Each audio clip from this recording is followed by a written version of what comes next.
బంగారంతో కానీ వెండితో కానీ లక్ష్మీదేవి ఉంగరాన్ని చేయించుకొని శుక్రవారం పొద్దున 6 గంటల నుంచి 7 గంటల మధ్యలో ధరించండి.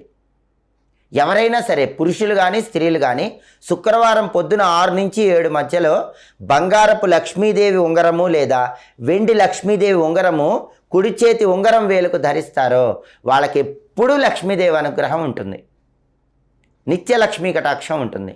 అలాగే లక్ష్మీదేవికి ప్రీతిపాత్రమైన ద్రవ్యాలు కొన్ని ఉన్నాయి. కస్తూరి, పునుగు, జవ్వాది, అగరు, కర్పూరము, శ్రీగంధము, పన్నీరు, అత్తరు ఇవి లక్ష్మీదేవికి చాలా ఇష్టం. ఈ ద్రవ్యాలు శుక్రవారం లక్ష్మీదేవికి సమర్పిస్తూ ఉండండి. నిత్య లక్ష్మీ కటాక్షాన్ని సిద్ధింపజేసుకోవచ్చు. అలాగే ఎవరైతే శుక్రవారం పూట క్రమం తప్పకుండా ఆవు పాలు, ఆవు నెయ్యి,